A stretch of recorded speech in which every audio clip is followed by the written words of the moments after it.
우리의 여정은 처음부터 매우 희망차게 시작되었습니다. 그녀의 미소, 그녀의 존재감, 그녀의 모든 것이 제 세상을 밝게 비추었습니다. 우리는 젊고 희망에 부풀어 있었으며 그 무엇도 우리를 갈라놓을 수 없으리라 믿었습니다. 제가 일터에서 보내는 긴 시간들은 우리의 미래를 보장하기 위한 것이었지만 저는 모든 것이 변하고 있다는 신호들을 놓치고 있었습니다. 세월이 흐르면서 저는 일에만 몰두하게 되었습니다. 서연을 아끼지 않았던 것은 아니지만 우리의 공동된 비전은 점차 서로를 각자의 길로 인도하고 있었습니다. 그러던 어느 날 밤, 모든 것이 산산조각 났습니다. 제가 반쯤 잠든 상태였을 때 어둠 속에서 부드러운 목소리가 들려왔습니다. 빗소리에 묻힐 뻔했지만 그녀의 말투에서 느껴지는 무언가가 제 주의를 끌었습니다. 서연아, 지금 뭐라고 했어? 저는 갑작스러운 공포를 느끼며 물었습니다. 그녀는 침대 옆 조명을 켰고 제 시선을 피했습니다. 나 행복하지 않아, 민우 씨. 그녀가 속삭였고 그 말은 제 가슴을 깊숙이 찔렀습니다. 그녀의 불행은 단순한 단어가 아니라 우리 사이에서 무너져 내리는 모든 것의 무게를 담고 있었습니다. 나랑 있어서 행복하지 않다는 거야? 그녀의 눈에 눈물이 고이는 것을 보며 제 심장은 조각났습니다. 그녀는 저를 쳐다보지도 못했습니다. 왜 그런지 모르겠어. 그냥 그래. 그녀는 대답하고는 자리를 떴습니다. 저는 이해하려고 애썼습니다. 그녀가 나를 떠나고 싶은 것인지 물었을 때 좌절감이 밀려왔고 그녀의 침묵은 모든 것을 말해주었으며 저는 분노가 치솟는 것을 느꼈습니다. 저는 침대에서 뛰쳐나왔고 그녀가 처한 세상의 끔찍한 진실을 도저히 이해할 수 없었습니다. 서연이 다가왔지만 저는 뒤로 물러났습니다. 그녀의 죄책감을 달래줄 준비가 되지 않았기 때문입니다. 나랑 결혼 생활을 계속하고 싶긴 한 거야? 제가 다그치듯 묻자 그녀는 대답하지 못했고 그 침묵이 답이었습니다. 지칠 대로 지친 저는 사무실에서 자겠다고 결정했습니다. 대화를 계속하기엔 너무 피곤했기 때문입니다. 하지만 그때 그녀의 좌절감이 폭발했습니다. 나는 사랑받고 싶다고. 그녀가 소리쳤습니다. 나를 원해주는 남자. 나를 매력적으로 느끼게 해주는 남자를 원해. 그 말은 저에게 큰 타격을 주었고 문득 다른 누군가가 그녀를 그렇게 느끼게 해주고 있다는 사실을 깨달았습니다. 진호. 마침내 그녀가 자백했고 제 세상은 멈춘 듯 했습니다. 저는 대답하지 못한 채 울고 있는 그녀를 바라만 보았습니다. 진호, 내 오랜 친구 진호 말이야. 진부하게 들리겠지만 아내와 가장 친한 친구가 나를 배신했다는 사실. 두 사람이 나 대신 서로를 선택했다는 사실을 알았을 때의 파멸감을 표현할 길은 없었습니다. 고통이라는 단어만으로는 부족했습니다. 아니, 유일하게 쓸 수 있는 단어는 참담함이었습니다. 어떤 유의어도 그 깊이를 다 표현할 수 없었습니다. 저는 대답하고 싶었지만 그럴 수 없었습니다. 하고 싶은 말은 너무 많았지만 모두 무의미하게 느껴졌습니다. 대신 저는 방을 나와 사무실로 돌아가 문을 잠갔습니다. 서연의 얼굴을 마주할 수도 없었고 그 순간 제 자신을 믿을 수도 없었습니다. 그녀는 저를 따라와 문을 두드리며 제 이름을 불렀지만 저는 침묵을 지켰습니다. 고통과 서연이 진호와 함께 있는 환영에 압도당했습니다. 결국 그녀는 포기했고 저는 정적 속에 남겨졌습니다. 혼자였지만 진정으로 혼자는 아니었습니다. 마음속에서 모든 것을 되감으며 도대체 언제부터 잘못된 것인지 찾아내려 하느라 잠을 이룰 수 없었습니다. 우리의 관계는 뚜렷한 징후 없이 무너졌습니다. 애정이 식어가는 기색도 없었고 우리 관계는 열정적이진 않아도 최소한 안정적이고 정상적으로 보였습니다. 하지만 어느 시점엔가 진호가 제가 전혀 예상치 못한 방식으로 우리 삶에 끼어들었습니다.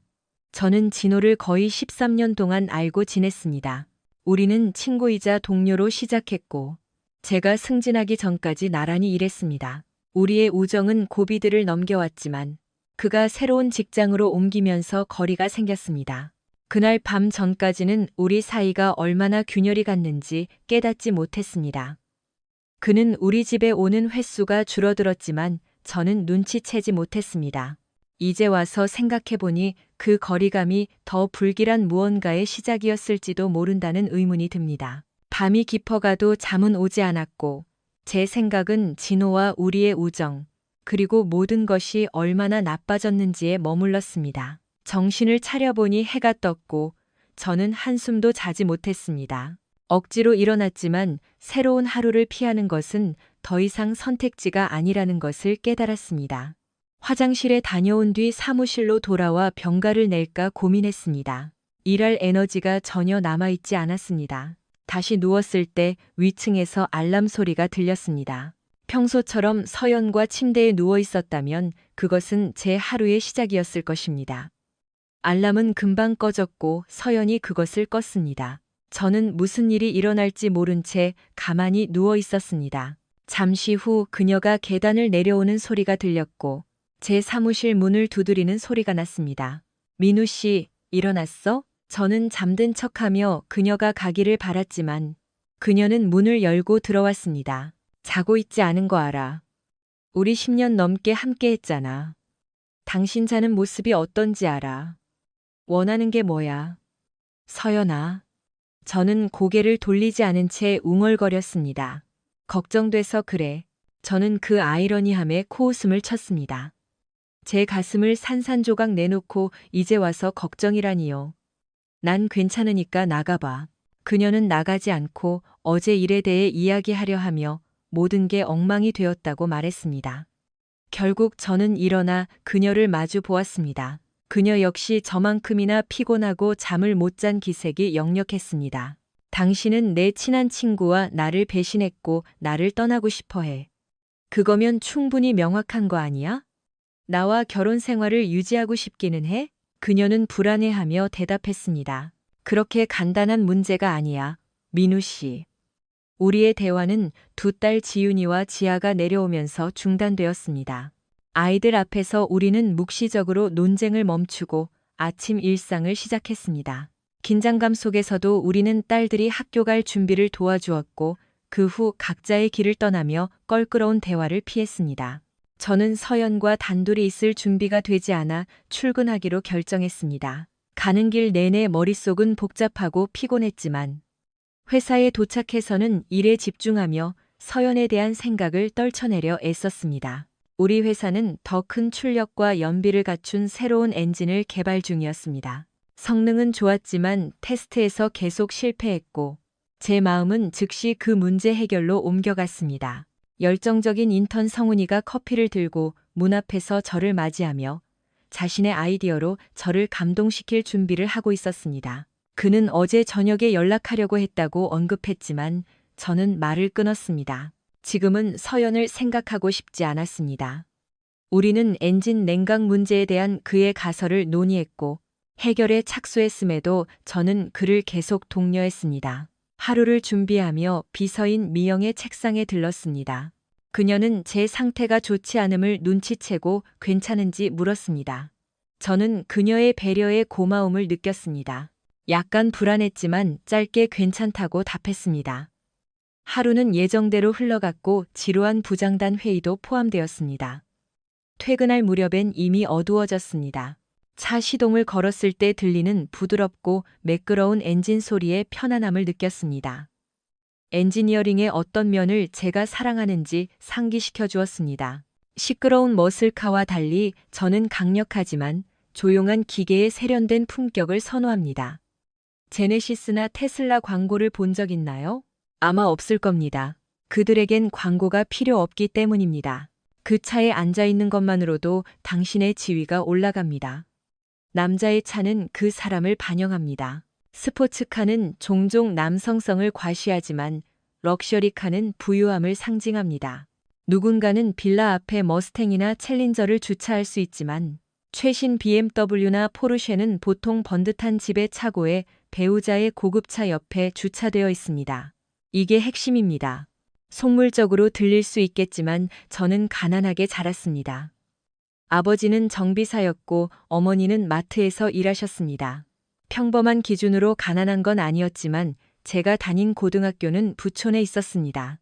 그곳의 아이들은 모든 것을 가졌고 비싼 브랜드 옷을 입었습니다. 그들은 16살 생일에 차를 선물 받았고 어떤 문제든 부모님께 전화 한 통이면 해결되었습니다. 제 삶은 달랐습니다. 옷은 평범했고 첫 차는 마트 아르바이트를 해서 산 중고차였습니다. 그들에 비해 가난하지는 않았지만 그들 눈엔 다를 바 없었습니다. 제 유일한 강점은 학교 학생들 중 95%보다 똑똑했다는 것입니다. 저는 제가 가져보지 못한 삶을 얻기 위해 열심히 공부했습니다. 제 아이들은 남들의 부러움을 사는 아이들로 키우고 싶었습니다. 아이들을 생각하니 집에서 저를 기다리고 있을 가족들이 떠올랐습니다. 불행한 아내, 집으로 가는 고요한 길은 어젯밤의 대화를 떠올리게 했습니다. 서연은 저에게 사랑받는다고 느끼지 못했지만 진호는 그녀를 특별하게 느끼게 해주었습니다. 어제 느꼈던 분노와 상처는 이제 무감각한 무관심으로 변했습니다. 더 이상 피할 수 없었습니다. 운전하는 내내 그 생각을 해야만 했습니다. 대면하는 것이 두려웠지만 피할 수 없는 일임을 알았습니다. 마침내 집에 들어섰을 때 풍경은 평온하기까지 했습니다. 딸들은 거실에 있었고 지아는 숙제를 하고 지윤이는 색칠 공부를 하고 있었습니다. 서연은 노트북을 들고 소파에 앉아 있었고 TV가 켜져 있었습니다. 다녀오셨어요, 아빠. 지아가 인사했고 지윤이는 색칠에 집중했습니다. 서연은 제 기색을 살피며 조심스럽게 고개를 들었습니다. 왔어? 일은 잘 끝났고 그녀는 아이들을 위해서인지 평소처럼 행동하려 애썼습니다. 저도 아무 일 없는 척하기로 했지만 아무렇지 않은 척은 할 수 없었습니다. 그냥 일이지 뭐. 저는 퉁명스럽게 대답했습니다. 그녀는 마지못해 그 반응을 받아들이며 고개를 끄덕였습니다. 저녁 차려놨어. 전자레인지에 있으니까 데워 먹어. 당신 올 때까지 기다리다 좀 식었을 거야. 그녀의 말투에 원망이 섞여 있었습니다. 이것이 그녀의 방식일까요? 그녀는 자신의 행동을 아주 잘 정당화했습니다. 회사에서 하루 종일 힘들었어. 가족들 먹여 살리려고 돈 버는 중이잖아. 저도 긴장감을 느끼며 응수했습니다. 우리 둘 다 더 말하고 싶었지만 그럴 수 없었습니다. 딸들 앞에서 할 말은 아니었기 때문입니다. 휴전 상태가 유지되었지만 진짜 갈등이 다가오고 있었습니다. 잠시 후 아이들이 잠들자 서연이 제 서재로 왔습니다. 이제 드디어 대화를 좀 할 수 있을까? 그녀가 문 앞에서 물었습니다. 저는 그녀를 향해 돌아앉았습니다. 그래, 그러자. 그녀가 들어와 문을 닫는 것을 지켜보며 말했습니다. 그녀는 제 임시 침대가 된 소파에 앉았습니다. 미안해, 민우 씨. 당신을 아프게 할 생각은 없었어. 우리 사이가 한동안 좋지 않았고 저는 무슨 말을 해야 할지 몰랐습니다. 당신과 진호가 어떤 사이였는지부터 말해봐. 저는 예상외로 차분한 목소리로 요구했습니다. 사과는 필요 없었습니다. 제 오랜 친구와 제 아내가 어떤 관계였는지 듣고 싶을 뿐이었습니다. 하루 종일 억눌렀던 분노가 치솟았고 무언가를 느낀다는 사실에 묘한 해방감을 느꼈습니다. 1년 전쯤 시작됐어. 그녀가 눈물을 글썽이며 말했습니다. 진호 씨는 항상 곁에 있었지만 그때부터 그가 다르게 보이기 시작했어. 당신 승진하고 나서 너무 바빴잖아. 혼자 모든 걸 감당하는 게 너무 힘들었어. 진호 씨가 도와주기 시작했어. 그냥 내 이야기를 들어주는 것만으로도 위로가 됐어. 그는 참 다정했거든. 그녀는 추억에 젖은 듯 미소까지 지었고 그것은 저를 더 화나게 했습니다. 다정했다고? 그게 당신이 한 짓을 정당화하는 방식이야? 내가 당신 생일을 잊어서 내 친구랑 잠자리를 한 거야? 이제 우린 비긴 건가? 그날 밤 잠자리는 없었어. 당신이 내 곁에 없을 때 내가 울고 있으면 그는 그냥 들어줬을 뿐이야. 그럼 그 들어주는 것이 언제 잠자리로 변한 건데? 내 탓으로 돌리려 하지 마. 그녀가 일어섰고 목소리가 더 단단해졌습니다. 당신은 이게 그냥 생일 한 번의 문제라고 생각해. 다른 기념일들은? 당신이 일 때문에 놓친 수많은 밤과 휴가들. 몸은 여기 있지만 마음은 딴 데가 있었던 그 모든 시간은 어쩌고. 저는 대답하지 않았습니다. 분류는 언제 시작됐어? 4월쯤. 그녀가 작게 말했습니다. 6개월 전 진호가 발길을 끊었을 때쯤이었습니다. 어디서? 우리 침대? 소파? 아니면 호텔? 전부 다. 그녀가 자백했습니다. 그를 아직 사랑해? 제 목소리는 떨렸습니다. 그런 것 같아. 그녀는 시선을 피하며 대답했습니다. 나를 아직 사랑하기는 해. 응. 하지만 예전 같지는 않아. 그래선 안 되는 거잖아. 남편을 사랑하는 아내로서 사랑해야지. 제가 말을 이었고 그녀는 눈물을 흘리며 고개를 끄덕였습니다. 우리는 정적 속에 앉아 있었고 상황의 무게가 우리를 짓눌렀습니다. 마침내 그녀가 부드럽게 물었습니다. 이제 우리 어떻게 해야 해? 저는 고통 섞인 한숨을 내뱉었습니다. 당신은 어떻게 하고 싶은데? 저는 그녀가 무엇을 원하는지 알고 있었습니다. 제가 그녀를 놓아주길 바라고 있었죠. 하지만 순순히 그녀의 양심을 편하게 해주거나 배신을 받아들일 생각은 없었습니다. 떠나고 싶어? 이 결혼을 끝내고 싶냐고? 그래, 당신이 알아서 해. 변호사 알아봐. 허락해줄게.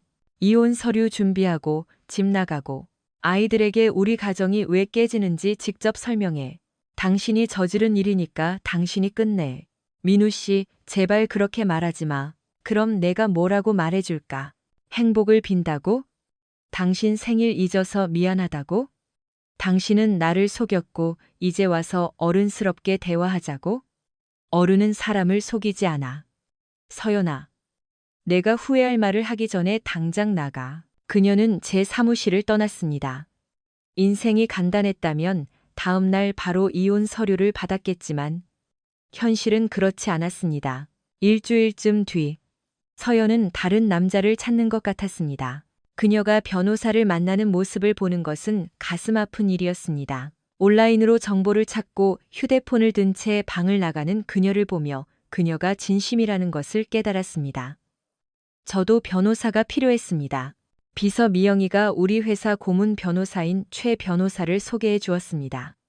이혼 전문은 아니었지만 적임자를 추천해 줄 수 있다고 했습니다. 사무실에서 그를 만났고 가벼운 인사 끝에 제 상황을 물었습니다. 아내가 이혼 절차를 밟고 있고 불륜을 저질렀다고 설명했습니다. 최 변호사는 동정심을 보였습니다. 그 역시 힘든 이혼을 겪은 적이 있다고 했습니다. 그는 저에게 어떤 도움을 주길 원하냐고 물었습니다. 조용히 끝내고 싶습니까? 아니면 그녀를 파멸시키고 싶습니까? 그는 두 가지 선택지를 주었습니다. 조용하고 효율적으로 처리하는 UDT 스타일의 박 변호사와 모든 것을 초토화하고 흔적도 남기지 않는 해병대 스타일의 강 변호사였습니다. 둘 다 장점이 있었고 제 결심에 달려 있었습니다. 저는 아직 확실하지 않다고 답했습니다. 그녀의 태도에 달려 있었습니다. 최 변호사는 이혼 소송에서 너무 오래 기다리지 말라고 조언했습니다. 먼저 선수를 치는 쪽이 유리하며 망설이다가 불이익을 당하지 말라고 했습니다. 그의 사무실을 나오며 기분은 처음 도착했을 때보다 더 나빴습니다. 그녀가 이혼의 짐을 저에게 떠넘겼을 때 저는 속으로 그녀가 마음을 돌리기를 바랐지만 그녀가 진지하게 몰두하는 모습을 보니 우리 사이가 정말 끝났음을 깨달았습니다. 이제 제 자신의 결정을 내려야 할 때 그녀가 정말 저를 사랑하긴 했는지 의문이 들었습니다. 제가 망설이는 동안 그녀는 저를 벗어나기 위해 거침없이 나아갔습니다. 저에게 어떤 선택지가 있을까요? 그녀를 붙잡으려 애쓰는 것? 일을 그만두는 것? 아니면 이성적으로 행동하는 것? 재산을 보호하고 피할 수 없는 미래를 준비하는 것?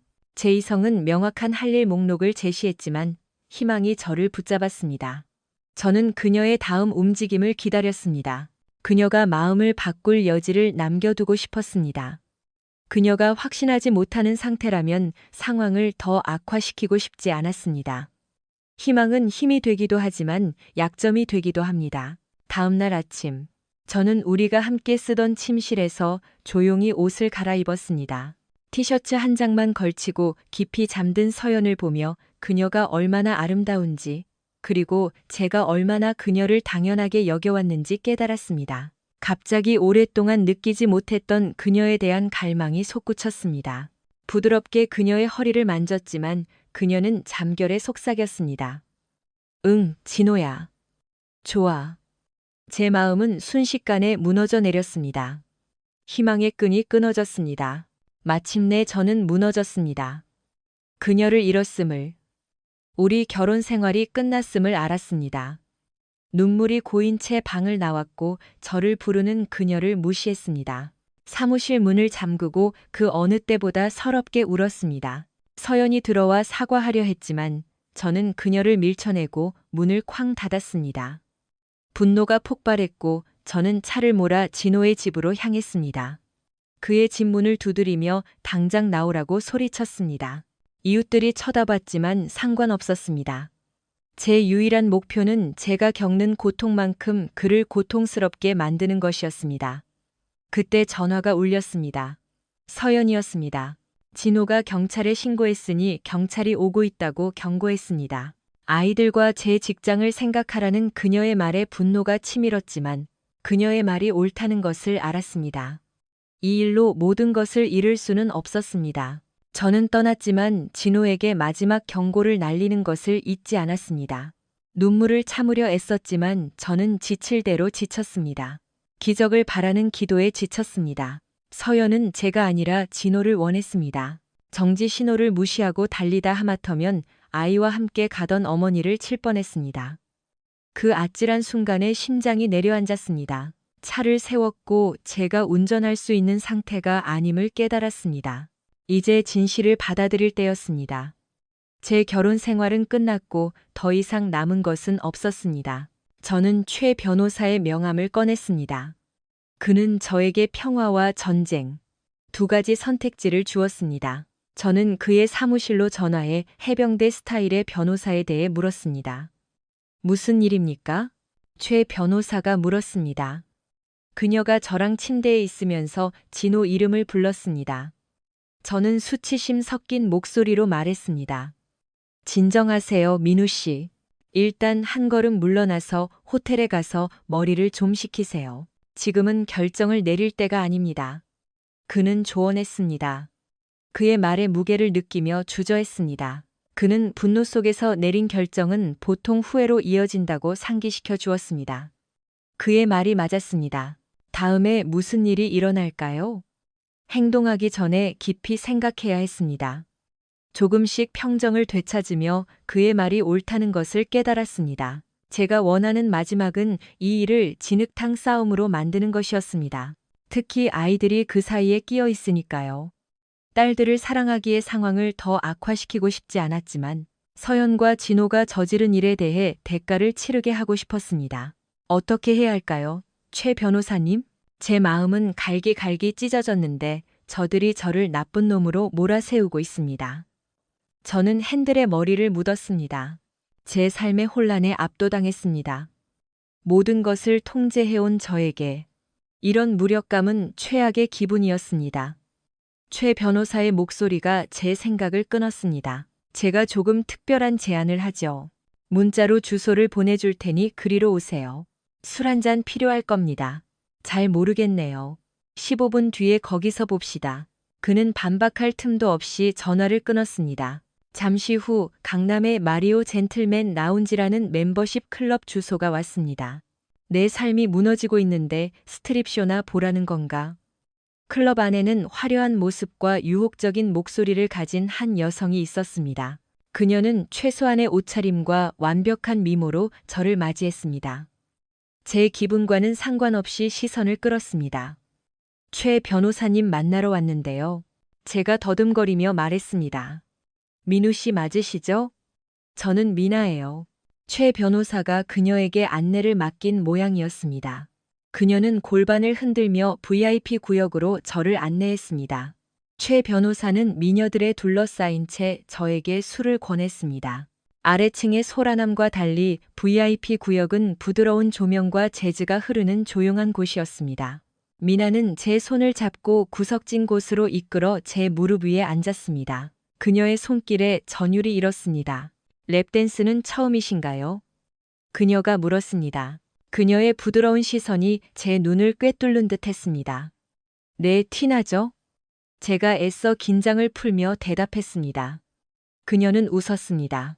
아직 시작도 안 했는걸요, 자기야. 음악이 흐르기 시작했고 저는 그 순간에 몸을 맡겼습니다. 잠시 후 걱정들이 사라졌습니다. 머리를 식혀주겠다는 최 변호사의 계획이 효과를 발휘했습니다. 1시간쯤 뒤 최 변호사는 다른 사람들을 물리고 진지해졌습니다. 이제 좀 맑아졌습니까? 그럼 대화해 봅시다. 이 모든 일이 끝났을 때 무엇을 원하는지, 무엇을 받아들일 수 있는지 생각해 보세요. 저는 맥주를 한 모금 마시며 그의 말을 곱씹었습니다. 그저 공정했으면 좋겠습니다. 무엇보다 아이들을 보호하고 싶고요. 그는 고개를 끄덕였습니다. 최 변호사는 명함을 건네며 내일 박 변호사에게 전화하라고 했습니다. 미리 말해두겠다고요. 그가 떠나려 할 때 제가 물었습니다. 변호사님은 전처가 그립지 않으세요? 더 나은 결말이 있었을 거라 후회한 적 없으신가요? 그는 멈춰섰고 슬픈 기색이 잠시 스쳤습니다. 그는 자신의 후회를 털어놓으며 아내를 배신하고 결혼 생활을 망쳤던 과거를 고백했습니다. 이제 그녀는 평범한 선생님과 결혼해서 더 행복해 보입니다. 저는 변호사고 돈도 많지만 그녀는 그 사람과 있을 때 더 행복해 하더군요. 그는 추억을 털어버리고 미나를 가리키며 말했습니다. 그녀는 춤뿐만 아니라 다른 서비스도 가능하다고 말이죠. 그녀를 만나본 적 있으세요? 저는 모든 상황을 이해하려 애쓰며 물었습니다. 돈 때문은 아닙니다. 그는 미소를 지으며 대답했습니다. 하지만 우리 좋은 시간 보냈죠. 그녀는 스트레스를 풀어주는데 아주 탁월합니다. 그의 말은 제 머릿속을 맴돌았습니다. 어떻게 받아들여야 할지 확실치 않았지만 한 가지 분명한 건 나아가야 한다는 것이었습니다. 최 변호사가 미나에 대해 한 말을 듣고 나니 그녀가 다르게 보였습니다. 그녀가 댄서라는 건 알았지만 그런 쪽인 줄은 몰랐습니다. 우리 사이에 어떤 연결고리가 있다고 느꼈는데 그건 아마 단순한 케미스트리였을까요? 제가 딴 생각을 한 건 아니었습니다. 진지하게 말하자면 저는 사랑의 불꽃을 느꼈습니다. 그녀의 유혹적인 몸짓, 손을 잡는 방식, 저를 바라보는 눈빛이 무언가 의미가 있다고 느꼈지만 아마 제 상상이었을 겁니다. 유혹도 그녀의 일의 일부니까요. 미나와 함께 있고 싶다는 생각은 유혹적이었고 그녀는 아름다웠습니다. 오랫동안 누구와도 데이트하지 않았으니까요. 하지만 돈을 지불하고 그러는 건 옳지 않게 느껴졌습니다.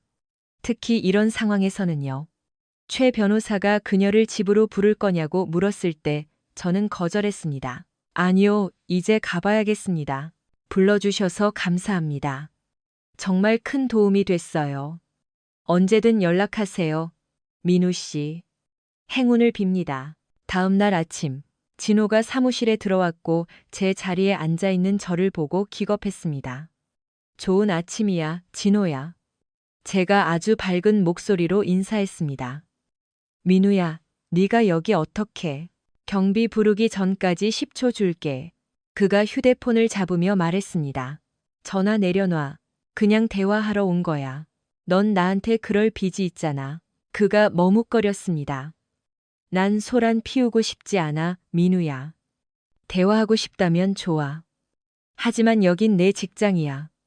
망치지 말아줘.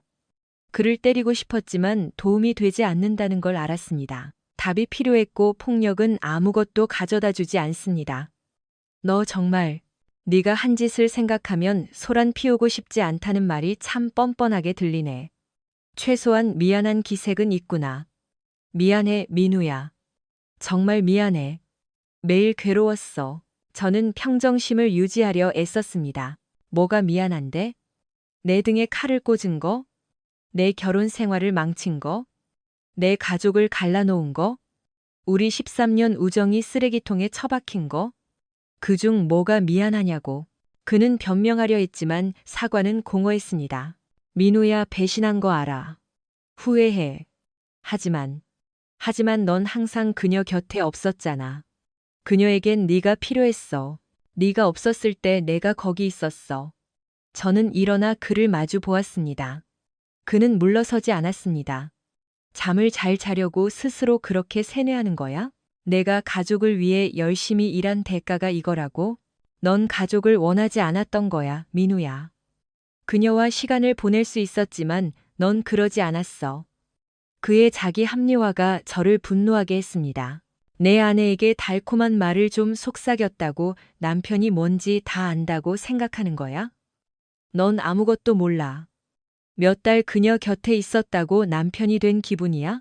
가족의 일원으로서 저는 제 딸들에 대해 사적인 질문들을 던졌지만 그는 대답하지 못했습니다. 넌 내 딸들이 누군지도 몰라, 진호야. 넌 그저 서연이와 침대에서 보낸 시간만 알 뿐이지. 하지만 결혼은 그게 전부가 아니야. 진호는 대답하려 했지만 목소리에 자신감이 없었습니다. 그만하자. 네가 13년 친구를 배신할 수 있다면 네가 그 결혼 생활을 어떻게 유지할 수 있을 것 같아? 넌 가족을 지키는 게 뭔지 몰라. 제가 밖으로 나갈 때 진호가 말했습니다. 믿든 안 믿든 난 그녀를 사랑해, 민우야. 사랑한다고? 저는 멈춰서서 고개를 저었습니다. 다시는 너를 보고 싶지 않아. 진호야. 이게 내 유일한 경고야. 언젠가 넌 이 대가를 치르게 될 거야. 오늘이나 내일은 아닐지라도 반드시 그렇게 될 거야. 저는 그를 떠났습니다. 몇 달이 흘렀고 이혼 절차는 빠르게 진행되었습니다. 서연은 유능한 변호사를 구했고 그게 오히려 다행이었습니다. 우리는 여전히 한 집에서 살았고 저는 서재를 침실로 썼습니다.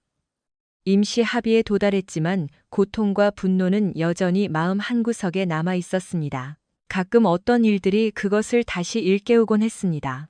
그녀가 휴대폰 너머로 낄낄거리며 웃는 소리를 듣거나 제가 사주지 않은 선물을 보았을 때 불쾌감이 치솟았지만 그런 순간들도 점차 줄어들었습니다. 우리는 필요할 때만 대화했고 주로 아이들 앞에서의 체면 때문이었습니다. 겉으로는 친절했지만 친밀함은 없었습니다. 이 나쁜 상황에서 얻을 수 있는 최선의 결과였습니다. 이혼남이 일에 매달리는 게 진부한 일이라는 걸 알지만 저도 다르지 않았습니다. 다만 더 이상 죄책감은 느끼지 않았습니다.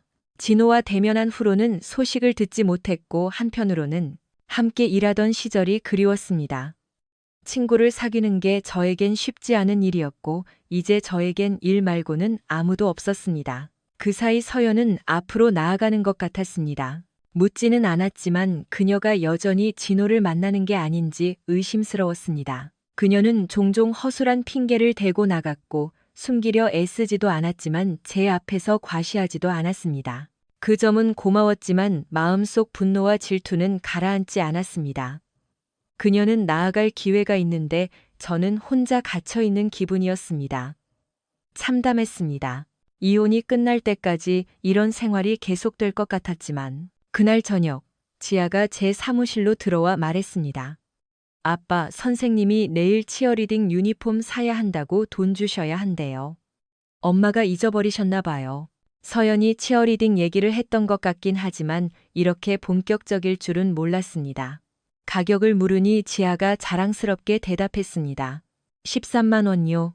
아이가 나가고 난 뒤 저는 숨이 막히는 기분이었습니다. 죄책감이 밀려왔습니다. 아이가 치어리딩 팀에 들어간 줄도 몰랐다니요. 제가 도대체 어떤 아빠였던 걸까요? 그 생각이 저를 괴롭혔습니다. 서연이 아이들에게 제 부재를 변명하며 저를 감싸주었을지도 모른다는 생각이 들었지만 저는 멀리 파병간 군인도 아니었습니다. 저는 여기 있었고 그저 집보다 일을 선택했을 뿐입니다. 솔직히 말하자면 집에 있는 것보다 일이 더 좋았습니다. 아이들을 위해 일하는 것이라고 항상 정당화해왔지만 더 이상 속일 수 없었습니다. 주 80시간을 일할 필요는 없었습니다. 제가 원해서 한 일이었고 이제 그 진실을 마주해야 했습니다. 참 힘들었습니다. 일이라는 핑계 뒤에 숨어 아빠와 남편으로서의 책임을 회피해왔다는 사실을 깨달았습니다. 노트북을 닫고 변화를 결심했습니다. 애들아, 피자랑 아이스크림 먹으러 갈 사람? 제 외침에 아이들의 환호성이 들려왔고 그 소리는 음악처럼 아름다웠습니다. 식당에서 피자와 아이스크림을 먹고 있을 때 서연에게서 당황한 메시지가 왔습니다. 당장 전화해. 애들이 없어졌어. 당신이 집에 같이 있는 줄 알았는데. 빨리 와서 애들 찾아야 해. 저는 즉시 답장을 보냈습니다. 다행히 그녀는 바로 안심했습니다. 잠시 후 다른 메시지가 왔습니다. 당신이 애들 데리고 나간 거야? 저는 답장하지 않았습니다. 딸들은 영화, 겨울왕국에 Let It Go를 저에게 불러주느라 바빴고 저는 식당의 모든 사람들이 우리 아이들에게 박수를 쳐주는 그 소중한 순간을 영상에 담았습니다. 오랫동안 느껴보지 못한 아이들과의 유대감을 느꼈습니다. 하지만 딸들이 다음에 한 행동은 저를 정말 놀라게 했습니다. 부끄러워할 줄 알았는데 지아가 일어나 정중히 인사했고 지윤이도 따라했습니다. 마치 브로드웨이 공연을 마친 배우들처럼 손키스까지 날렸습니다. 정말 우스꽝스러우면서도 따뜻한 순간이었습니다. 아이들을 보며 제가 일에 치여 얼마나 많은 것을 놓치고 살았는지 깨달았습니다. 오늘 데리고 나오지 않았다면 이 소중한 순간을 영원히 놓쳤을 겁니다. 훗날 딸들이 남자친구나 약혼자를 집에 데려왔을 때 이런 추억 하나 들려주지 못하고 후회하고 싶지 않았습니다. 이런 이야기를 들려주며 아이들을 쑥스럽게 만들고 싶었습니다. 흥분이 가라앉고 계산을 마친 뒤 집으로 향했습니다. 차 안에서 지아가 아이스크림 고맙다고 인사했습니다. 아빠랑 이렇게 노는 게 정말 좋아요. 별거 아니야, 지아야. 노래 정말 잘 들었어. 우리 아빠가 최고예요. 지아는 낄낄거리며 웃다 지윤이와 함께 금세 잠들었습니다. 저는 조용히 운전하며 아이의 말을 곱씹었습니다. 아이들은 부모가 자신들을 방치해도 어릴 때는 그 결점을 잘 보지 못합니다. 집에 도착했을 때 서연에게 문자를 보냈습니다. 마당이야. 애들 잠들었으니까 좀 도와줘. 그녀는 바로 나왔고 우리는 아이들을 안고 방으로 옮겼습니다. 복도에서 그녀와 마주쳤습니다. 드디어 일을 쉬고 애들이랑 놀아준 거야? 애들이 정말 좋아했겠네. 당신들이 그런 거야? 그녀가 놀란 표정으로 물었습니다. 피자랑 아이스크림 먹고 애들이 노래도 불러줬어. 보여주고 싶네, 서연아. 정말 잘 부르더라. 식당 사람들이 다 박수 쳐줬어. 애들이 인사까지 하더라고. 저는 웃으며 영상을 보여주었습니다. 잠시 함께 웃었지만 이 모든 일 후에 그녀와 이렇게 가까이 있는 게 기분이 묘했습니다. 그녀도 느꼈는지 한 걸음 물러섰습니다. 애들이랑 시간 보내줘서 고마워. 더 자주 그래야 해. 그녀의 목소리가 작아졌습니다. 응, 알아. 오늘 정말 큰 깨달음을 얻었어. 아이들의 어린 시절을 놓치고 싶지 않아. 당신은 잃었지만 아이들까지 잃고 싶지는 않아. 그녀는 제가 진심인지 살피는 듯 묘한 눈길로 저를 바라보았습니다. 잠시 침묵 후 그녀가 말했습니다. 당신이 뭘 하든 아이들은 항상 당신을 사랑할 거야. 아이들은 원래 그래. 어른들은 그렇지 못하지만. 저는 그녀가 들을 수 있을 정도로 작게 웅얼거렸습니다. 그녀의 얼굴에 후회가 스쳤고 말했습니다. 민우 씨, 이제 그만해. 사과하고 싶은 충동이 일었지만 참았습니다. 사실을 말하는 건데 왜 사과해야 해? 내가 정말 그렇게 별로였어? 당신이 나를 더 이상 사랑하지 않을 만큼. 물론이지. 그런 계획들을 생각할 때마다 기분이 좋지 않았습니다. 우리에겐 아이들에게 곧 말해줘야 할 추억들이 있고, 그건 아이들의 가슴을 아프게 할 거야. 당신의 결정이 이 모든 걸 초래했어. 도대체 왜 그랬어? 제가 묻자 그녀의 눈에 눈물이 고였습니다. 외로웠어, 민우 씨. 예쁜 옷, 좋은 차.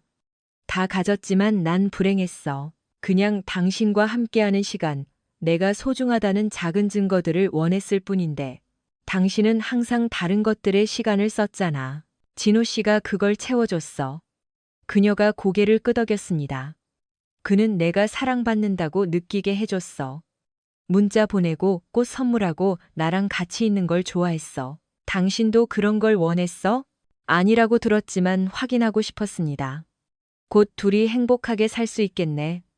제가 냉소적으로 말했습니다. 그러지 마, 민우 씨. 이미 끝난 일이야. 이렇게 말하는 건 서로에게 상처만 될 뿐이야.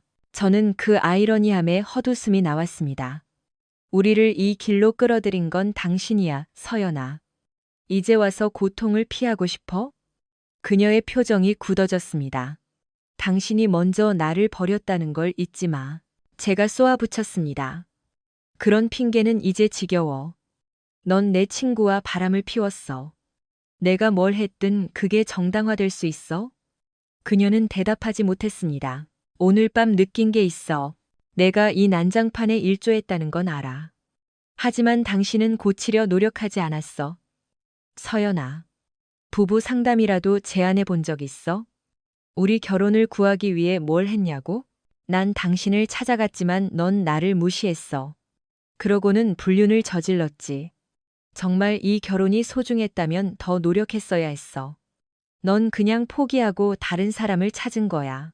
그녀가 울기 시작했습니다. 더는 못하겠어. 지쳤어. 나도 지쳤어. 서연아. 자러 갈게. 저는 사무실로 들어가 문을 닫았습니다. 몇 주 뒤 이혼 서류가 도착했습니다.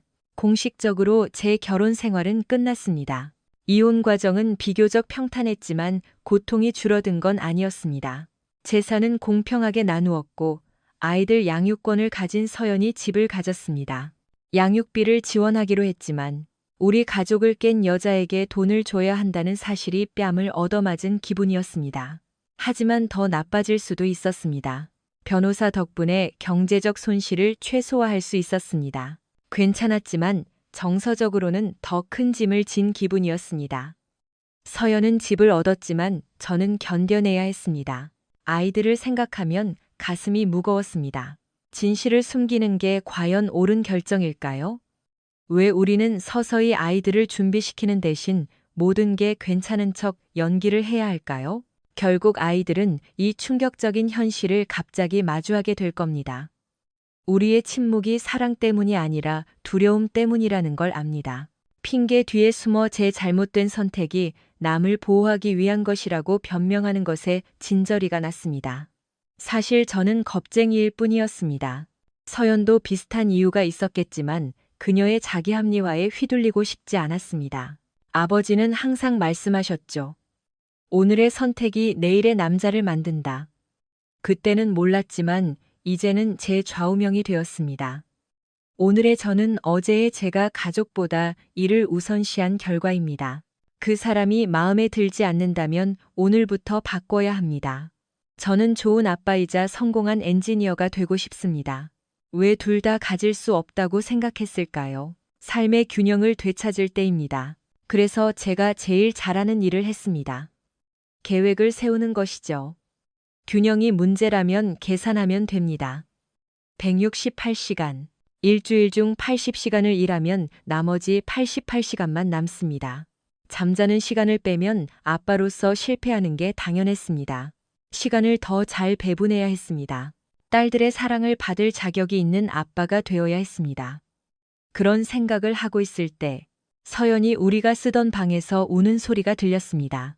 이혼 서류를 옆에 두고 오열하고 있었습니다. 우리 결혼의 파국을 직면하고 감정을 터뜨리는 그녀를 보았지만 예전만큼 마음이 아프지는 않았습니다. 그녀가 침대에서 진호의 이름을 불렀을 때 이미 저는 이 관계의 끝을 받아들였습니다. 이제야 현실이 그녀를 따라잡은 모양입니다. 조용히 문을 닫고 그녀만의 시간을 갖게 두었습니다.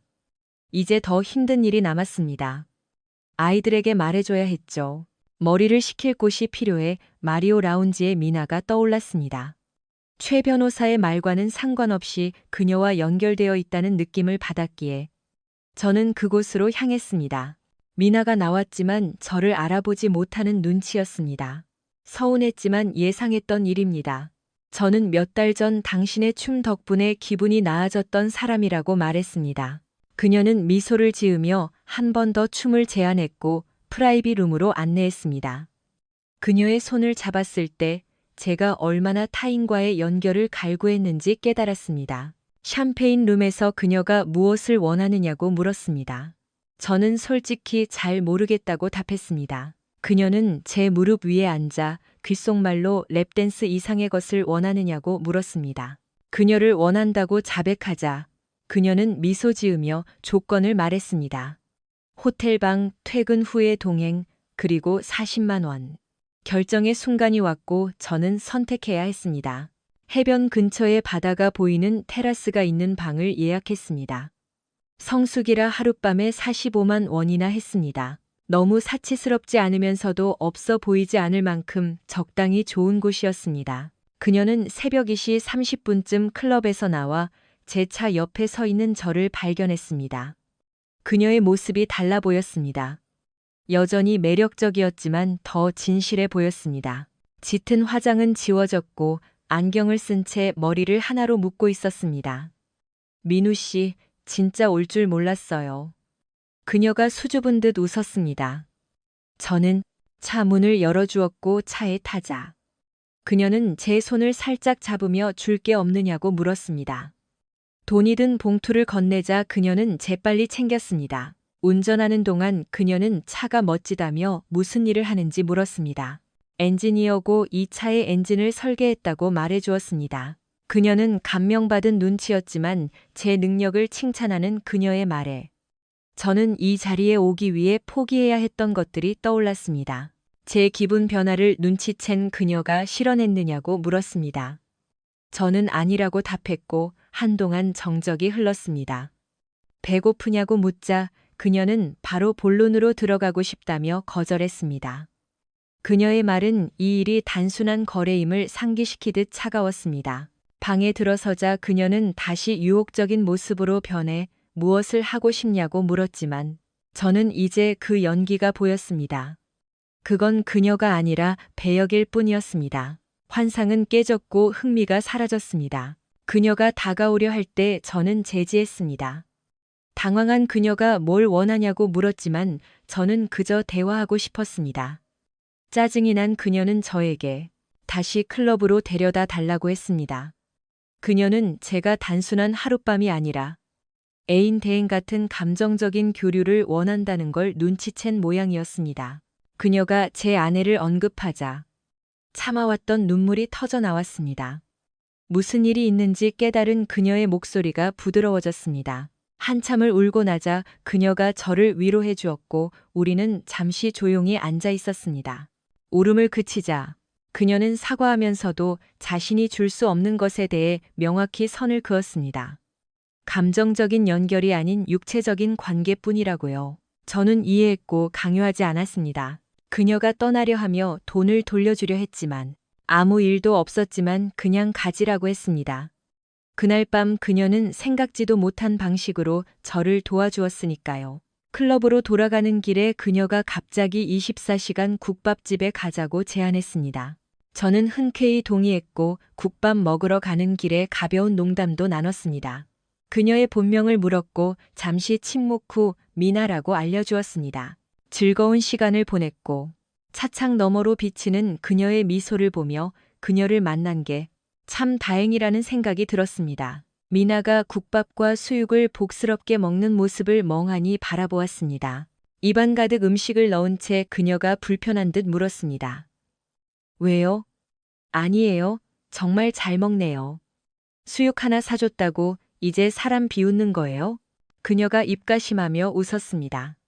민우 씨, 이제 좀 웃네요? 아까는 애처럼 울더니.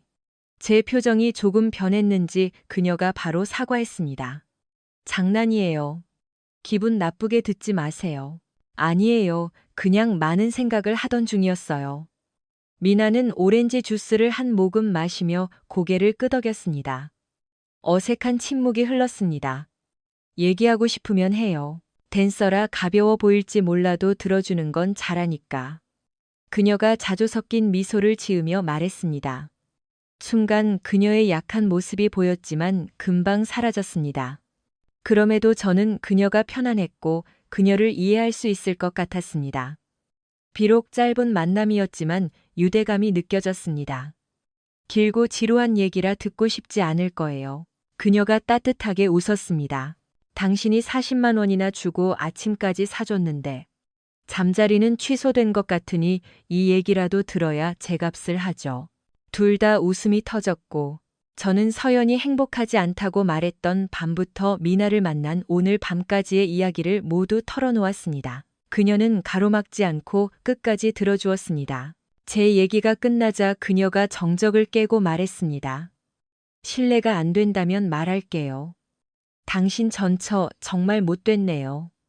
누군가 제 편을 들어준다는 사실에 기분이 좋아졌습니다. 그녀가 이어 말했습니다. 외로움은 이해하지만 가장 친한 친구랑 그러는 건 싸워야 할 이유를 누가 주는 게 아니에요. 잃는 게 싸우는 것보다 더 고통스럽기 때문에 싸우는 거죠. 그게 사랑과 다른 것들의 차이예요. 사랑은 그 자체로 싸워야 할 이유가 되니까. 그녀의 통찰력에 놀랐습니다. 그녀가 눈치채고 웃었습니다. 댄서는 깊은 생각 못할 줄 알았어요? 저도 웃었습니다. 보통 사람들보다 삶에 대해 더 잘 아시는 것 같네요. 그녀의 표정이 어두워졌습니다. 무슨 뜻이에요? 제가 댄서라서 상처받았을 것 같나요? 저는 얼른 정정했습니다. 아니요, 그냥 수많은 사람을 겪어보셨을 것 같다는 뜻이었어요. 그들의 사연을 들으며 제가 그 클럽에 들어갔을 때 뭘 찾고 있었는지 정확히 아셨겠죠. 저 같은 사람 많이 보셨을 테니까요. 그렇죠. 그녀가 메뉴판을 내려다보며 웅얼거렸습니다. 잠시 후 그녀는 다시 장난스러운 표정으로 저를 바라보았습니다. 만약 서비스해주면 사과파이도 사줄 거예요? 그녀의 성격이 얼마나 쉽게 바뀌는지 새삼 놀라웠습니다. 미나는 타인과 거리를 두기 위해 여러 겹의 벽을 쌓고 있었지만 저는 그 너머의 그녀가 궁금해졌습니다. 누군가를 사랑해 본 적 있어요? 그녀의 몸이 굳었고 숨길 수 없는 슬픔이 얼굴을 스쳤습니다. 그 반응만으로도 답은 충분했습니다. 그녀도 상처받은 적이 있다는 걸요. 더 알고 싶었지만 그녀가 화제를 돌렸습니다. 민우 씨, 늦었어요. 이제 집에 가야 해요. 새벽 오시면 벌써 잘 시간 지났거든요. 그녀가 대화를 끊었습니다. 벌써 오시라니 시간이 정말 빨리 갔습니다. 그러네요. 당신이랑 있으면 시간이 참 빨리 가요. 묘한 매력이 있네요. 귀찮은 거겠죠. 그녀가 농담했습니다. 진짜 귀찮은 건 제가 당신에 대해 아는 게 하나도 없다는 거예요. 밤새 제 얘기만 했잖아요. 순간 그녀의 눈빛이 부드러워지며 답했습니다. 저를 알기 위해선 40만 원보다 훨씬 많이 필요할걸요? 그럼 아침값으로 40만 원 더 내면 되나요? 제가 농담하자 그녀가 진짜 미소를 지었습니다. 민우 씨 이제 가요. 자야 해요. 저도 먹고 살려면 일해야 하거든요. 그녀가 가방을 챙기며 대화의 끝을 알렸습니다. 저도 일 많이 해요. 그래서 아내가 떠난 거고요. 그럼 15cm 힐 신고 속옷만 입고 일해본 다음에 다시 얘기해요. 그녀의 농담에 둘 다 웃었습니다. 계산을 마치고 클럽 주차장으로 돌아왔습니다.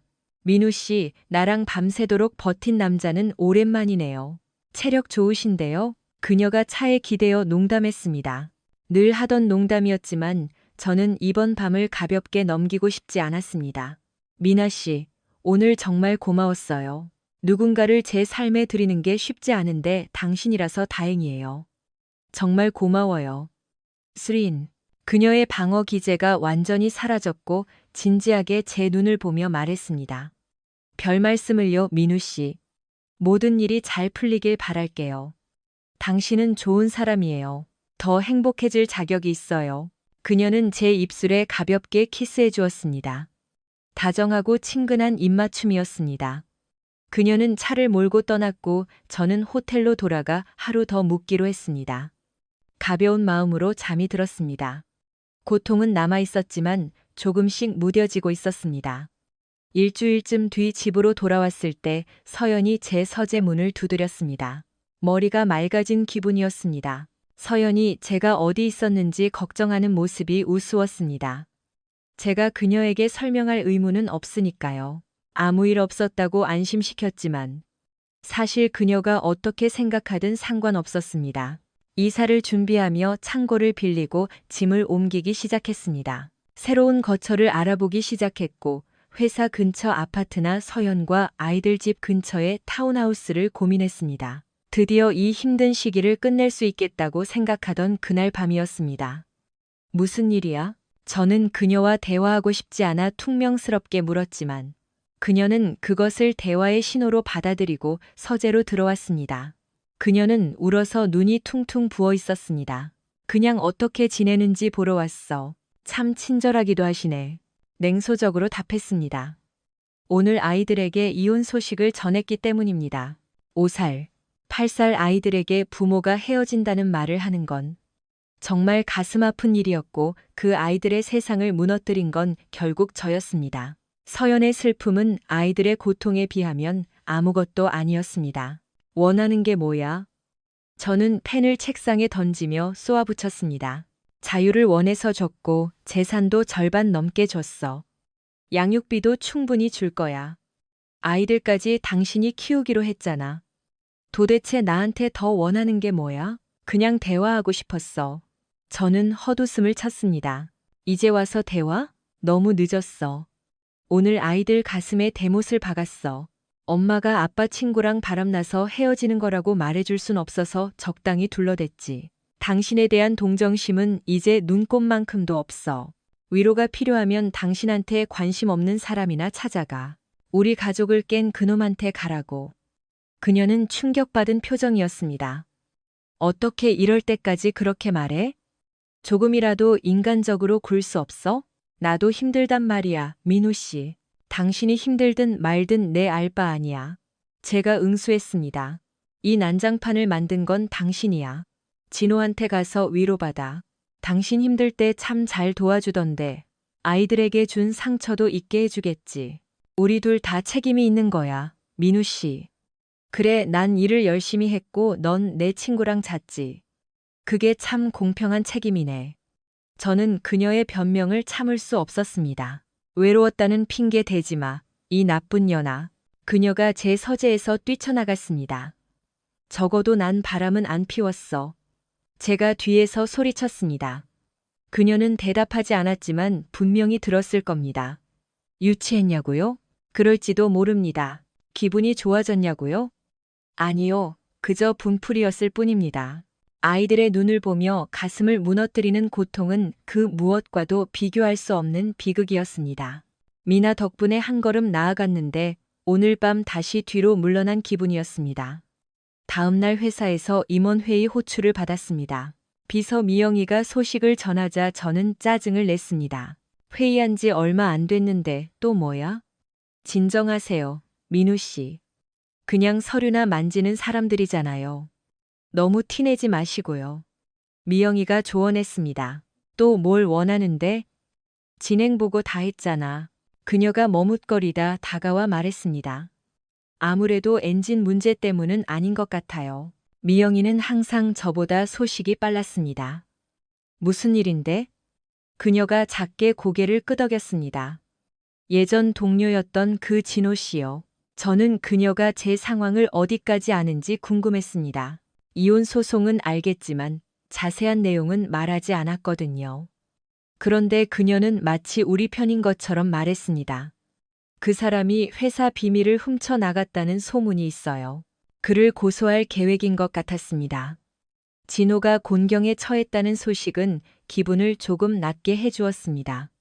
하지만 그가 그렇게 멍청할 줄은 몰랐습니다. 근데 왜 나를 부르는 거지? 제가 묻자 그녀는 대답하려다 뒤에서 누가 오는 걸 보고 멈췄습니다. 실례합니다. 민우 씨 찾으러 왔는데요. 젊은 남자였습니다. 보안팀의 성훈이라고 소개하며 시스템 업그레이드를 위해 비밀번호와 보안 로그 권한이 필요하다고 했습니다. 한숨을 내쉬며 미영이에게 맡겼습니다. 멀어지는 미영이를 보며 그녀가 성훈이에게 호감이 있는 걸 눈치채고 웃음이 났습니다. 서연과 처음 사랑을 시작할 때가 떠올랐습니다. 모든 게 설레고 설익었던 그때 말이죠. 회의실에 들어가니 평소와 달리 변호사들까지 와 있어 긴장감이 감돌았습니다. 안녕하십니까, 민우 씨. 법무팀 최 변호사입니다. 과거 동료였던 이진호 씨에 대해 몇 가지 여쭤보겠습니다. 두 분 오래 함께 일하셨고 친한 사이셨죠? 진호. 저는 최 변호사에게 모든 걸 말했습니다. 네, 잘 압니다. 우린 친구였죠. 하지만 몇 달 동안 연락 안 했습니다. 무슨 일이죠? 최 변호사는 제 이혼 소송에 진호가 얽힌 걸 알았지만 공적으로는 분리해서 대했습니다. 이 도면 보신 적 있습니까? 그가 서류를 밀어냈습니다. 설계도를 보는 순간 가슴이 덜컥 내려앉았습니다.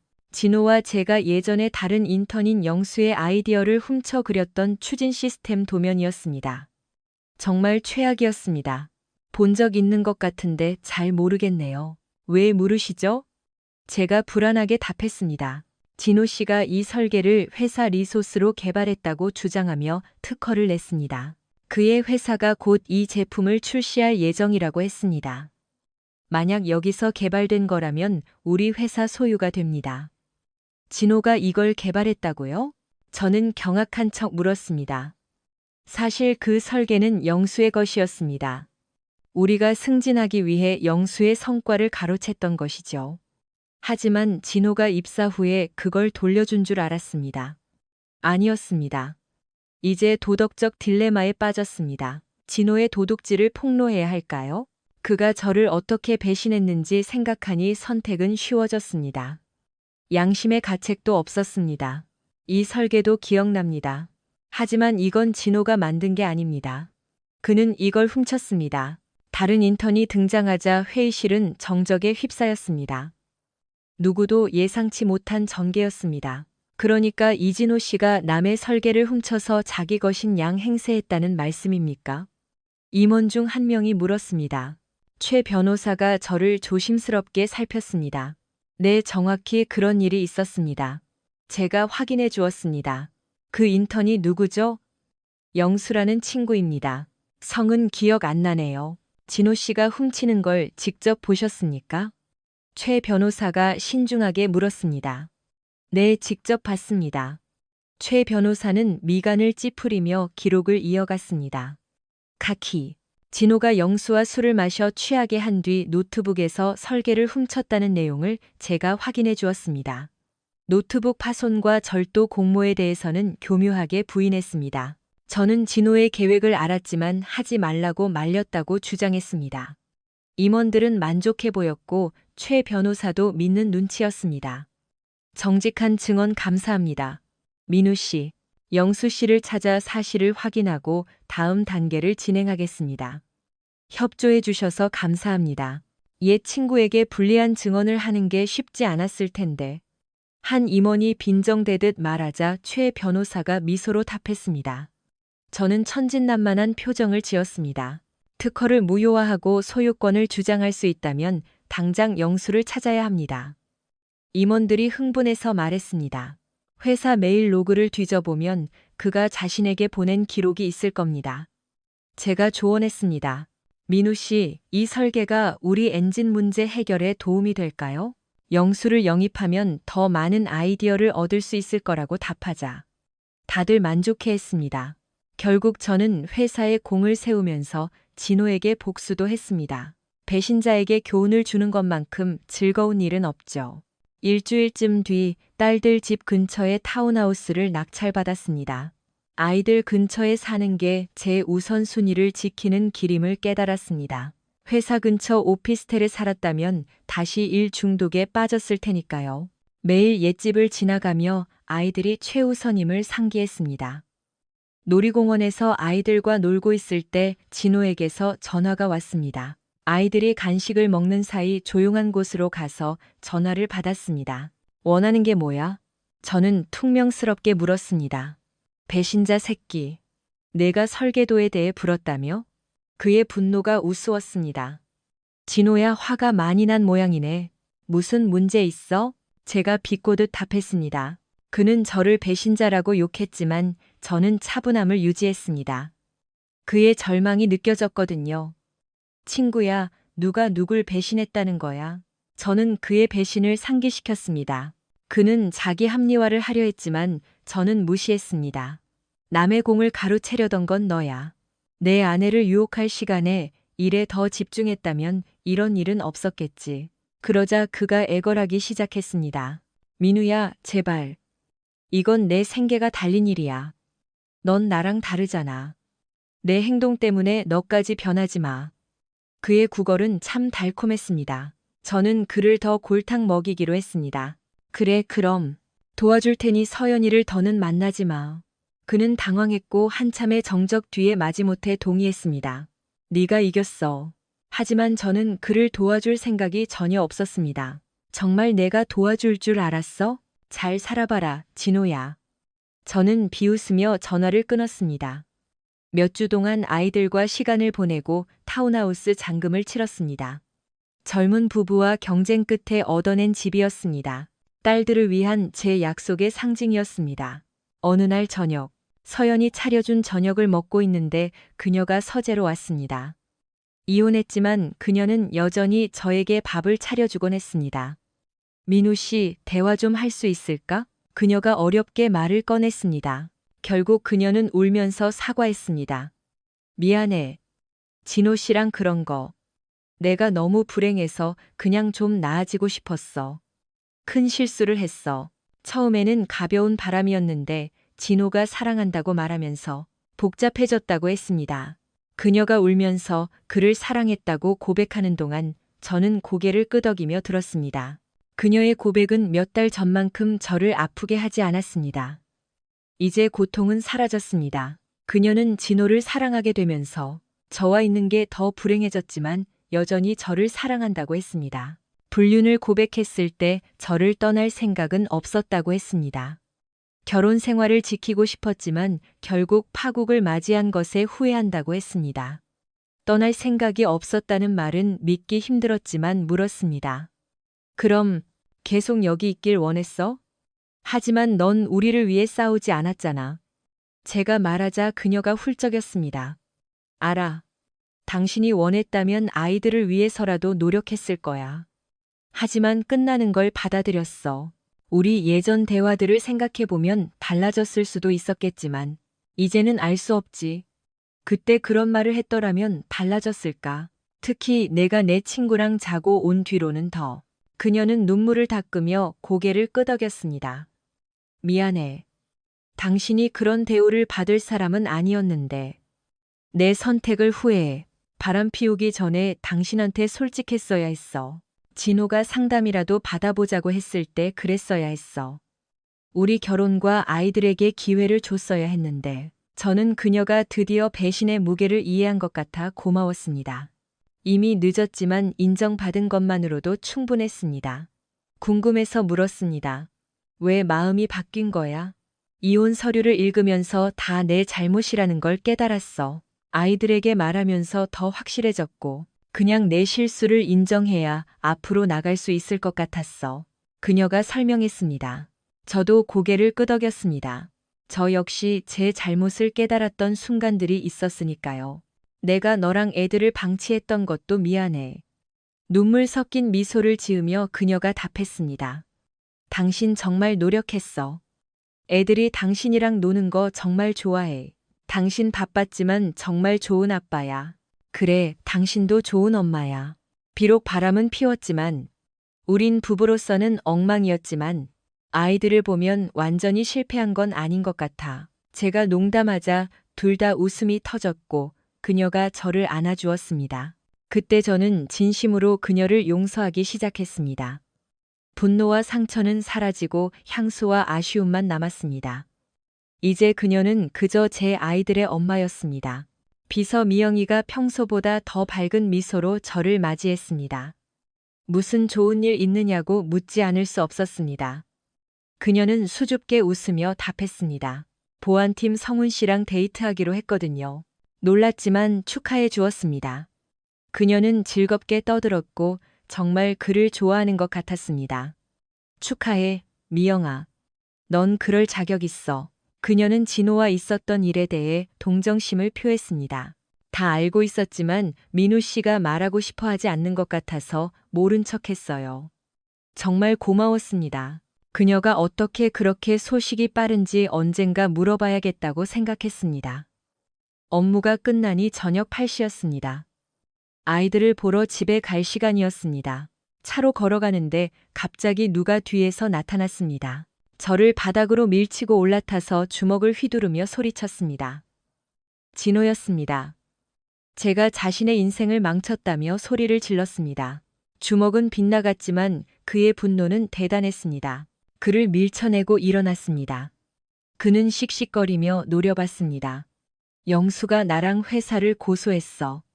너 때문에 내 설계도 뺏기고 직장도 잃게 생겼다고. 다 내 탓이야. 그가 다시 덤벼들었습니다. 우리 둘 다 싸움꾼은 아니었습니다. 그저 분노가 쌓인 중년의 엔지니어들이었죠. 우리는 배신과 후회에서 비롯된 주먹질을 하며 서로에게 고통을 주려 애썼습니다. 싸움은 5분도 안 되어 끝났습니다. 둘 다 헉헉거리며 영화의 한 장면처럼 서 있었습니다. 경비원들이 달려와 우리를 떼어놓았습니다. 진호는 미친 듯이 날뛰었고 경비원 한 명이 그를 제압했습니다. 경비원이 저를 진정시키며 가만히 있으라고 했습니다. 기분이 좀 나아졌습니다. 폭력이 모든 걸 해결하진 않지만 가끔은 카타르시스를 줍니다. 예의 바르게 굴어서 안 될 때도 있잖아요. 주먹 한 방이 주는 쾌감이 분명히 있습니다. 얼굴은 욱신거리고 손등은 부었지만 속은 시원했습니다. 경비원에게 끌려가며 욕을 해대는 진호를 보니 우습기까지 했습니다. 그는 점점 더 비참해 보였고 상황은 우스꽝스러워졌습니다.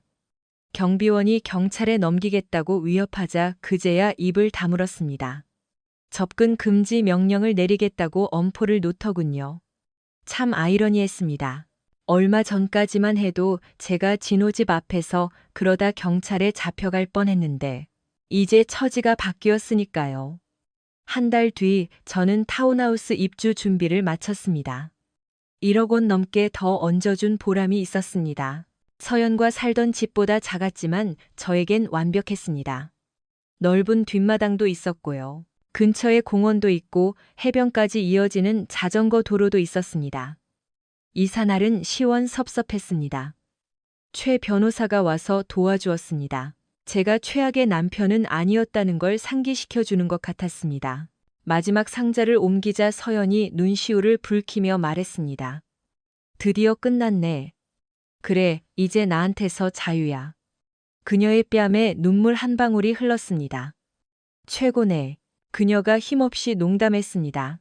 그 순간 오래전 결혼했던 그녀의 모습이 보였지만 세월이 흘러 우리는 변했습니다.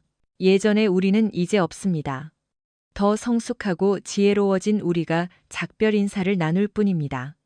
서연아, 그동안 방치했던 거 미안해. 당신 더 대접받을 자격 있었는데 제가 말하자 그녀가 제 품에 안겨 울었습니다. 적어도 이제 변기 뚜껑 때문에 싸울 일은 없겠네. 제가 분위기를 띄우려 농담하자 그녀가 피식 웃었습니다. 민우 씨, 당신 요리 진짜 못하잖아. 배고프면 언제든 와서 먹어. 애들을 위해서라도 가끔 같이 밥 먹는 게 좋겠어. 제가 주저하다 답했습니다. 진호 씨가 있으면 좀 불편하겠지만 진호 씨 걱정은 안 해도 돼. 이제 안 만나. 그거 뜻밖이네. 무슨 일 있었어? 처음부터 잘 될 사이가 아니었나 봐. 당신에 대한 그 사람의 분노가 모든 걸 망쳤어. 아이들 근처에 그런 부정적인 에너지를 두고 싶지 않아. 제가 진호에게 최후 통첩을 해서 그가 이를 선택했다는 말은 하지 않았습니다. 지금은 그럴 필요가 없었으니까요. 마지막으로 그녀를 안아준 뒤 트럭에 올라탔습니다. 서연이 손을 흔들었고 저는 새 집으로 향했습니다. 이사를 마치고 최 변호사와 맥주 한잔하러 갔습니다. 마리오 라운지 갈까요? 그가 물었습니다. 마리오 라운지라는 말에 미나가 떠올랐습니다. 그날 국밥집 이후로 못 봤거든요. 자주 그녀 생각을 했습니다. 아니요, 그냥 스포츠겜 가죠. 그녀의 화려한 스타렛 모습을 다시 마주할 용기가 나지 않았습니다. 제가 느꼈던 유대감은 클럽이 아니라 국밥집에서의 대화였으니까요. 그녀는 참 복잡하고 따뜻한 사람이었습니다. 겉은 강해 보였지만 속은 상처받은. 하지만 여전히 누군가를 걱정할 줄 아는 사람이었습니다. 그날 밤, 저도 모르게 마리오 라운지 주차장에 서 있었습니다. 그때 미나의 목소리가 들렸습니다. 민우 씨예요? 거기 서 있지 말고 그냥 가세요. 경비원 부르기 전에. 저는 얼른 손을 들었습니다. 미나 씨, 저예요. 놀라게 해서 미안해요. 그녀가 경계심을 풀고 다가왔습니다. 이 시간에 여기서 뭐 하는 거예요? 새벽이시였지만 네온사인 덕에 얼굴이 잘 보였습니다. 당신을 만날 방법이 이거밖에 없어서요. 무슨 일인데요? 그녀의 진지한 표정 뒤로 살짝 미소가 스친 것 같았습니다. 아니요, 별일 없어요. 안 들어가요? 저는 주머니에 손을 넣고 머뭇거렸습니다. 스타렛 말고 미나 씨를 보러 온 거예요. 민우 씨. 아니, 미나 씨. 내 말 좀 들어봐요. 나 당신한테 감정이 생겼어요. 그게 뭔지 잘 모르겠지만 당신이 나한테 해준 것들 때문에요. 당신이 필요할 때 제가 곁에 있을게요. 당신은 연애할 체질 아니라고 변명하지만 그건 그냥 핑계라는 거 알아요. 그녀는 답하지 않고 차에 타려 했습니다. 그냥 갈 거예요? 제가 묻자 그녀가 노려봤습니다. 네. 이 결말이 뻔하니까요. 우리 미래가 어떨 것 같아요? 낭만적인 데이트? 그리고 저는 다시 클럽 가서 옷 벗고 춤춰야 하는데, 당신 부모님이나 애들한테 저를 뭐라고 소개할 건데요. 어디서 만났는지 말할 수 있겠어요? 나 이런 경험 이미 해봤어요, 민우 씨. 끝이 안 좋았다고요. 그녀가 차에 탔지만 제가 차 앞을 가로막았습니다. 비켜요.